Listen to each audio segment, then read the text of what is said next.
जय श्री कृष्णा। राधे राधे। आज सुनेंगे आमलकी एकादशी व्रत कथा। आमलकी एकादशी का व्रत फाल्गुन मास के शुक्ल पक्ष में किया जाता है। बोलिए विष्णु भगवान की जय हो, लक्ष्मी माता की जय हो। 88,000 ऋषियों को संबोधित करते हुए श्री सूत जी ने कहा, हे विप्रो, प्राचीन काल की बात है। महान राजा मानधाता ने वशिष्ठ जी से पूछा, हे वशिष्ठ जी, यदि आप मुझ पर प्रसन्न हैं तो ऐसे व्रत का विधान बताने की कृपा करें जिससे कि मेरा कल्याण हो। महर्षि वशिष्ठ जी ने कहा, हे राजन, सब व्रतों में उत्तम और अंत में मोक्ष देने वाला आमलकी एकादशी का व्रत है। राजा मानधाता ने कहा, हे ऋषि श्रेष्ठ, इस आमलकी एकादशी के व्रत की उत्पत्ति कैसे हुई? इस व्रत के करने का क्या विधान है? हे वेदों की ज्ञाता, कृपा करके यह सब वृतांत मुझसे विस्तार से कहिए। महर्षि वशिष्ठ जी ने कहा, हे राजन, मैं तुम्हारे समक्ष विस्तार से इस व्रत का वृतांत कहता हूँ।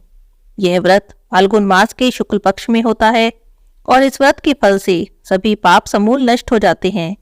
इस व्रत का पुण्य 1000 गोदान के फल के बराबर होता है। आमलकी, आंवले की महत्ता उसके गुणों के अतिरिक्त इस बात में भी है कि इसकी उत्पत्ति भगवान विष्णु के श्री मुख से हुई है। अब मैं आपको एक पौराणिक कथा सुनाता हूँ, आप ध्यान से श्रवण करो। प्राचीन समय में वैदिक नाम का एक नगर था। उस नगर में ब्राह्मण, वैश्य, क्षत्रिय, शूद्र चारों वर्णों के लोग प्रसन्नता पूर्वक रहते थे।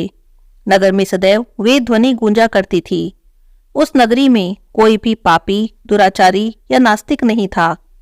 उस नगर में चैत्ररथ नाम का चंद्रवंशी राजा राज्य करता था। वह उच्च कोटि का विद्वान था और धार्मिक प्रवृत्ति का व्यक्ति था।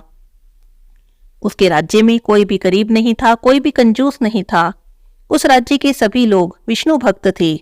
वहां के छोटे बड़े सभी निवासी प्रत्येक एकादशी का उपवास करते थे। एक बार फाल्गुन माह के शुक्ल पक्ष की आमलकी नामक एकादशी आई। उस दिन राजा और प्रत्येक प्रजाजन, वृद्ध से लेकर बालक तक ने आनंद से उस एकादशी का उपवास किया। राजा अपनी प्रजा के साथ मंदिर में आकर कलश स्थापित करके धूप, दीप, नैवेद्य, पंचरत्न, छत्र आदि से धात्री का पूजन करने लगा। वे सब धात्री की इस प्रकार से स्तुति करने लगे, हे धात्री, आप ब्रह्म स्वरूपा हैं। आप ब्रह्मा जी द्वारा उत्पन्न हो और सब पापों को नष्ट करने वाली हो। आपको नमस्कार है। आप मेरा अर्घ्य स्वीकार करो। आप श्री रामचंद्र जी के द्वारा सम्मानित हैं। मैं आपसे प्रार्थना करता हूँ कि मेरे सभी पापों का हरण करो। उस मंदिर में रात में सभी ने जागरण किया। रात के समय उस जगह एक बहेलिया आया। वह महापापी और दुराचारी था। अपने कुटुंब का पालन वह जीव हिंसा करके करता था। वह भूख और प्यास से अत्यंत व्याकुल था और कुछ भोजन पाने की इच्छा से वह मंदिर के एक कोने में बैठ गया। उस जगह बैठकर वह भगवान विष्णु की कथा और एकादशी का महात्म्य सुनने लगा। इस प्रकार उस बहेलिये ने सारी रात अन्य लोगों के साथ जागरण करके व्यतीत की। प्रातःकाल सभी लोग अपने अपने निवास पर चले गए। इस प्रकार वह बहेलिया भी अपने घर चला गया और वहां जाकर उसने भोजन किया। कुछ समय बीतने के बाद उस बहेलिये की मृत्यु हो गई। उसने जीव हिंसा की थी। इस कारण हालांकि वह घोर नरक का भागी था, परंतु उस दिन आमलकी एकादशी का व्रत और जागरण के प्रभाव से उसने राजा विदुरथ के जहां जन्म लिया। उसका नाम वसुरथ रखा गया। बड़ा होने पर वह चतुरंगिनी सेना सहित और धन धान्य से युक्त होकर 10,000 गांवों का संचालन करने लगा। वह तेज में सूर्य के समान था, कांति में चंद्रमा के समान था, वीरता में भगवान विष्णु के समान था और क्षमा में पृथ्वी के समान था। वह अत्यंत धार्मिक, सत्यवादी, कर्मवीर और विष्णु भक्त था। वह प्रजा का समान भाव से पालन करता था। दान देना उसका नित्य का कर्म था। एक दिन की बात है, राजा वसुरथ शिकार खेलने के लिए गया। देव योग से वन में रास्ता भटक गया और दिशा का ज्ञान न होने के कारण उसी वन में एक वृक्ष के नीचे सो गया। कुछ समय बाद पहाड़ी डाकू वहां आए और राजा को अकेला देखकर मारो मारो चिल्लाते हुए राजा वसुरथ की ओर दौड़े। वे डाकू कहने लगे कि इस दुष्ट राजा ने हमारे माता पिता, पुत्र पौत्र सभी संबंधियों को मारा है, हमें देश से निकाल दिया है। अब हम इसे मारकर अपने अपमान का बदला लेंगे। इतना कहकर वे डाकू राजा को मारने लगे। उस पर अस्त्र शस्त्र का प्रहार करने लगे। उन डाकुओं के अस्त्र शस्त्र राजा के शरीर पर लगते ही नष्ट हो जाते और राजा को पुष्पों के समान प्रतीत होते। कुछ देर के बाद प्रभु की इच्छा से उन डाकुओं के अस्त्र शस्त्र उन्हीं पर प्रहार करने लगे, जिससे कि वे सभी मूर्छित हो गए। उसी समय राजा के शरीर से एक दिव्य देवी प्रकट हुई। वह देवी बहुत सुंदर थी, सुंदर वस्त्रों और आभूषणों से अलंकृत थी।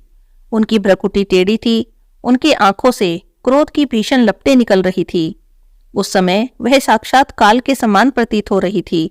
उन्होंने देखते ही देखते सभी डाकुओं को समूल नाश कर दिया।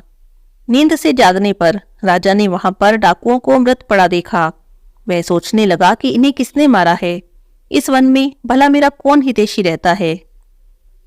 अभी राजा ऐसा विचार कर ही रहा था कि तभी आकाशवाणी हुई, हे राजन, इस संसार में भगवान विष्णु के अतिरिक्त तुम्हारी रक्षा कौन कर सकता है। इस आकाशवाणी को सुनकर राजा ने भगवान विष्णु को स्मरण किया और उन्हें प्रणाम किया। फिर वह अपने नगर को वापस आ गया और सुख से राज्य करने लगा। महर्षि वशिष्ठ जी कहते हैं, हे राजन, यह सब आमलकी एकादशी के व्रत का प्रभाव था। जो मनुष्य एक बार भी आमलकी एकादशी का व्रत करता है, वह प्रत्येक कार्य में सफल होता है और अंत समय में वैकुंठ धाम की प्राप्ति करता है। भगवान श्री हरि की शक्ति हमारे सभी कष्टों को हर लेती है। यह मनुष्यों का ही नहीं बल्कि देवताओं की रक्षा करने में भी पूर्णतः समर्थ है।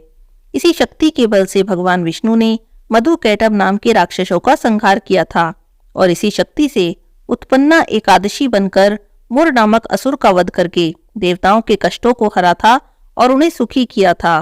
बोलिए विष्णु भगवान की जय हो, लक्ष्मी माता की जय हो, एकादशी माता की जय हो। किसी गांव में एक बुढ़िया माई रहती थी। बुढ़िया माई गणेश जी की बड़ी भक्त थी।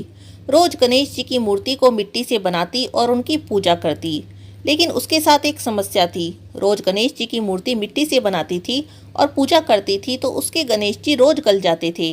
जैसे ही वह उन पर पानी डालती, गणेश जी पानी में बह जाते।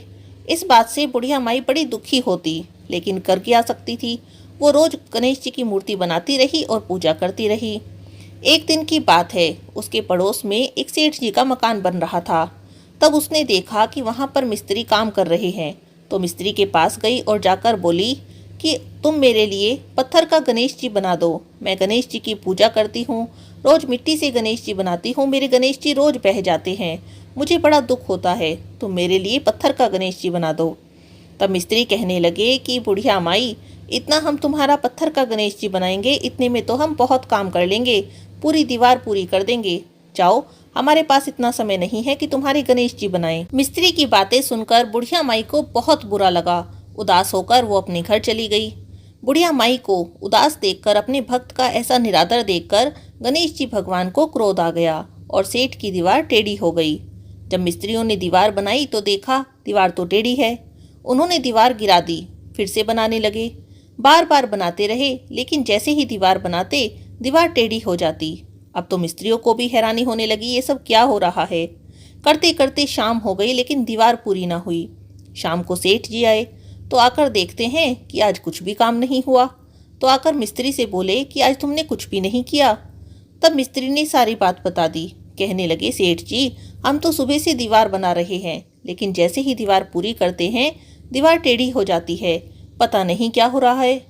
तो सेठ जी ने पूछा कि आज सारे दिन में क्या क्या हुआ, मुझे सब बताओ। तब मिस्त्री कहने लगे कि एक बुढ़िया आई थी, कह रही थी कि मेरे गणेश जी बना दो पत्थर के। हमने नहीं बनाए और कह दिया कि इतना हम तुम्हारे पत्थर के गणेश जी बनाएंगे, इतने में तो दीवार पूरी कर लेंगे। बस बुढ़िया माई के जाते ही हमारी दीवार टेढ़ी होनी शुरू हो गई। तो सेठ जी समझ गए कि ये तो गणेश जी का दोष लग गया। सेठ जी बुढ़िया माई के घर गए। जाकर बोले कि बुढ़िया माई, हम तुम्हें सोने का गणेश जी खड़ा कर देंगे, बस तुम हमारी दीवार सीधी कर दो। गणेश जी से प्रार्थना करो कि वे हमसे नाराज ना हो। देखो तो जरा, गणेश जी के रुष्ट होने से हमारा सारा काम वहीं का वहीं अटका पड़ा है, दीवार भी नहीं बन रही।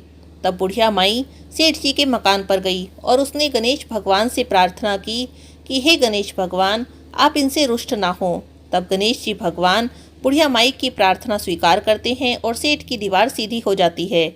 अपने कहे अनुसार सेठ जी बुढ़िया माई को सोने के गणेश जी बनवा कर देते हैं। हे गणेश जी भगवान, जैसे आपने बुढ़िया माई की प्रार्थना स्वीकार की, जैसे बुढ़िया माई की मनोकामना पूरी की, ऐसे ही सबकी करना और जैसे आप सेठ जी से रूठे, ऐसे किसी से भी मत रूठना। कहानी सुनने वाले, कहने वाले, हुंकारा भरने वाले सबकी मनोकामना पूरी करना। बोलिए गणेश जी महाराज की जय हो।